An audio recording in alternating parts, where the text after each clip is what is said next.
Hello everyone, greeting of the day. My name is Sashirika. In this video, we are going to see types of three-phase induction motor.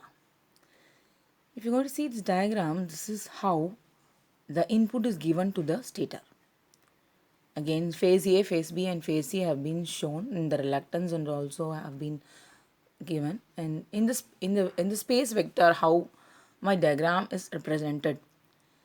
This gives a clear representation of three-phase input to the stator. According to the rotor according to the rotor, we are classifying our three-phase induction motor. So types, it is of two types. One is squirrel cage induction motor and the other one is slip ring induction motor or wound rotor induction motor or phase wound induction motor. First, we are going to see about a squirrel cage induction motor.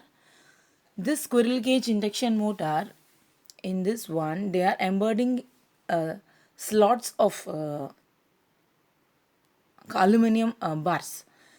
If you're going to see this diagram, you can able to understand. Aluminum bars are slat in such a manner that it is giving a closed loop. Means both the ends it is closed, it is sealed.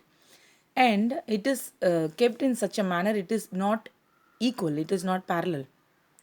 It is kept in somewhat skewed manner. In this squirrel cage induction motor, 90% of induction motor is of squirrel cage induction motor. Why? Because it is very simple. Simple and rugged. Rugged is nothing but if you're going to handle in a harsh manner also, it will withstand. Okay, it consists of heavy bars of copper, aluminum or alloys. These are the copper and aluminum alloys. And it is short circuit at both the ends. And if you're going to say it is not possible to extra resistance, means external resistance cannot be added in this because both the ends are short circuited, right? So if you're going to give an three phase supply to the stator, the magnetic lines, it will be cutting the bars in this manner only. In this squirrel cage induction motor, it is not parallel. Can you say it is not parallel and it is slightly skewed? Why? Because it is to reduce the magnetic hum. When the motor is running, the magnetic hum is reduced in the motor. So in this manner it has been kept. And another important thing is it is what is that? It is reduce the locking in tendency of the motor because the slots present in the stator and the rotor should not get lock each other. If it is going to get locks, my motor will not work. And so the squirrel cage is constructed in this manner. And in this manner, I am getting an value, means I am getting the sine wave, means in input how my rotor output is there. It is shown in this diagram.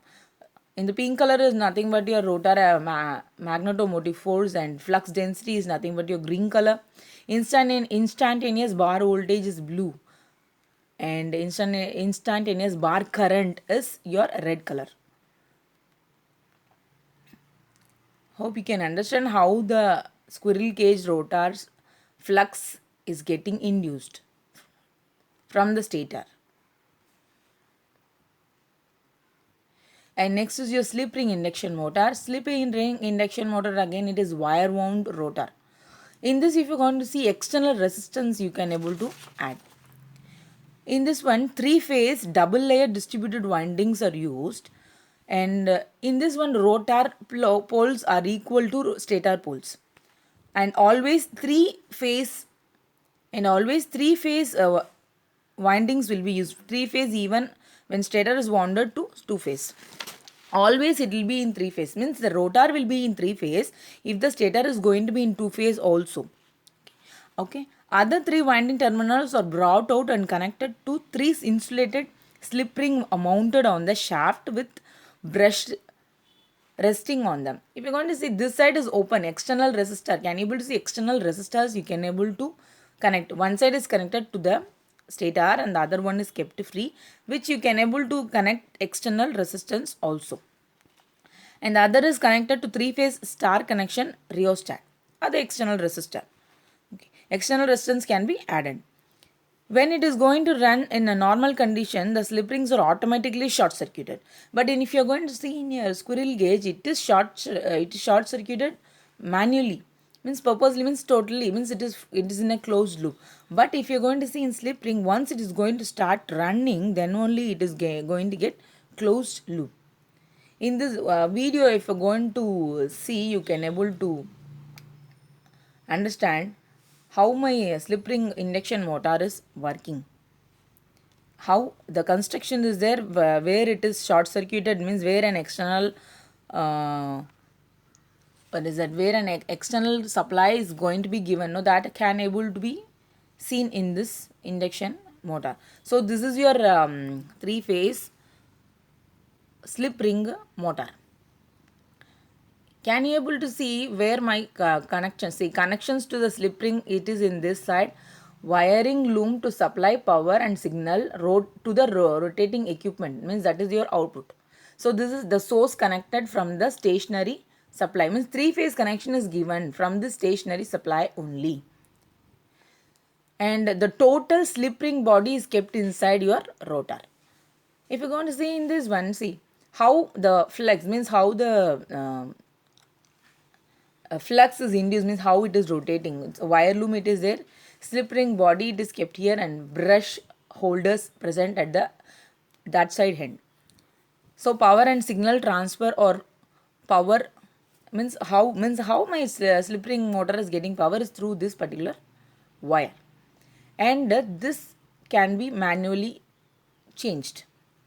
If I can able to quickly disconnect this particular supply, and I can able to change my, means external also I can able to apply. See, in this one, see it can able to be reconnected quickly for minimum downtime. If I want to increase my capacity also, I can able to go for some other slip ring with other capacity also. And this is the difference between your slip ring and a squirrel cage induction motor.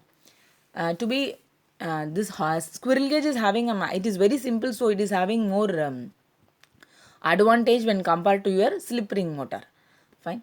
And the construction, if you're going to see, construction is very simple in squirrel cage, but it is complicated in your slip ring. Then external resistance can be added in your slip ring, but it cannot be added in your squirrel cage. Then in slip rings, brushes are present because an external resistance is going to be added, no, so brushes are present, but in your squirrel cage it is not present. Fine. Then the construction is delicate, means it is very simple, but it is robust and maintenance is free. And this one rotor is very costly, and this is not that much costly. This is very cheap. So only in all the industries they will be going for squirrel cage induction motor maximum. And these things are your difference between your squirrel cage and your slip ring motor. And these are my reference, and thank you so much.